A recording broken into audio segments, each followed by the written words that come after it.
Number 2, the breastplate of righteousness. When Paul describes the armor of God in Ephesians 6, the second piece he names is the breastplate of righteousness. For the Roman soldier, the breastplate was vital. It covered the chest, protecting the heart and lungs, organs without which life could not continue.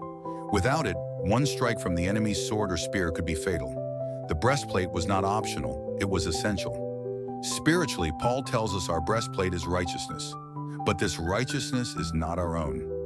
Isaiah reminds us that our own righteousness is like filthy rags compared to God's holiness. Left to ourselves, our hearts are exposed and vulnerable. But in Christ, we are clothed with His righteousness. Through His sacrifice on the cross, He covers us, making us clean and acceptable before God. When we put on the breastplate, we are not trusting in our own goodness, but in His. The heart is the wellspring of life. It is also where the enemy aims his sharpest attacks. He seeks to pierce us with guilt, shame, anger, bitterness, envy, and temptation.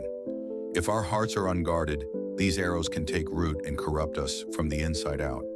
But when the breastplate of righteousness is fastened securely, those attacks cannot penetrate. Christ's righteousness shields us, His Spirit strengthens us, and His grace renews us daily. To wear the breastplate of righteousness in daily life means living with integrity, turning away from sin, and choosing what is pure even when it is hard. It means forgiving quickly so that bitterness does not take root. It means guarding our hearts against jealousy, resentment, and selfish pride. Each decision either strengthens the breastplate or weakens it.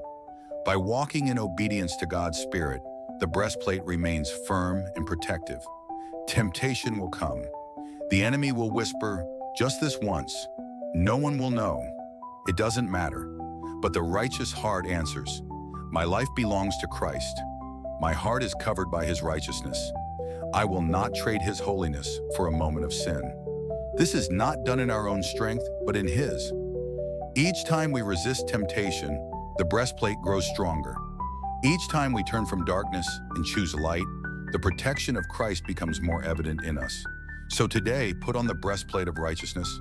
Do not let anger, envy, or bitterness pierce your heart. Do not let shame or guilt weigh you down. Remember that your righteousness is not earned. It is given by Christ. Walk in His Spirit, guard your heart, and when the battles of life come, you will stand firm, protected by the righteousness of the one who has already won the victory.